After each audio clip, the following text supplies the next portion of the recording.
Hello friends, good morning. Welcome to ask spoken English academy. मी आरती बाके एक नवीन video घेऊन तुमच्या समोर आली आहे.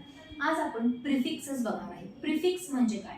प्रीफिक्स जेव्हा आपण त्याचे फोड करतो तेव्हा दोन शब्द मिळतात. प्री म्हणजे अगोदर आणि फिक्स म्हणजे लावणे. जे शब्द आहे त्याच्या अगोदर एक छोटासा शब्द किंवा प्रत्यय लावतो त्याला म्हटलं जातं प्रिफिक्सेस. मराठीमध्ये त्याला प्रत्यय लावणे असे म्हणतात. प्रत्यय म्हणजे काय?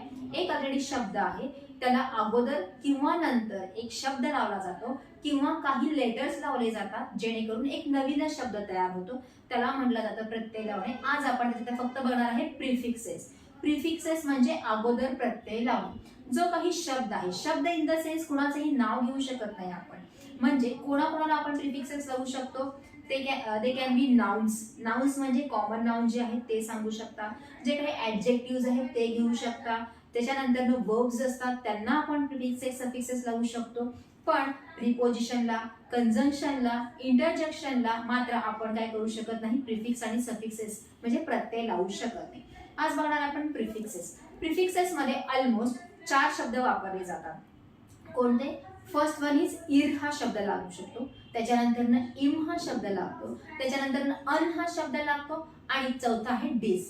हे जे 4 शब्द आहेत हे शब्द असलेल्या शब्दाच्या अगोदर आपण जेव्हा लावतो तेव्हा त्याचा अर्थ दुसरा होतो आणि ऑलमोस्ट त्याचा विरुद्धार्थी शब्द तयार होतो म्हणायला हरकत नाही.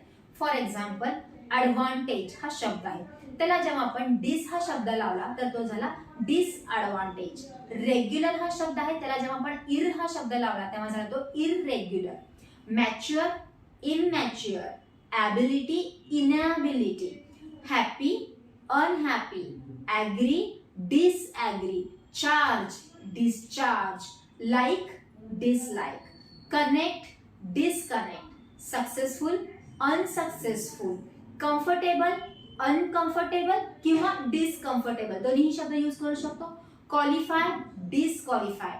Married, unmarried. Pure, impure. म्हणजेच असे काही शब्द आहेत त्यांच्या समोर जेव्हा आपण एखादा शब्द लावू तर नवीन तयार होणार आहे आणि ऑलमोस्ट हे शब्द निगेटिव्ह मध्ये काउंट केले जाणार. So these are the prefixes. Reading करत असताना आपल्याला अशा प्रकारचे भरपूर सारे शब्द तुम्हाला दिसणारे आहेत, ते लिहून काढा. त्याचा मेन शब्द कोणता आहे तो बघा आणि त्याला काय लावलेला आहे प्रत्यय तो बघा. त्यांचे अर्थ कसे बदललेले आहेत ते बघा. So this is for today. Thank you.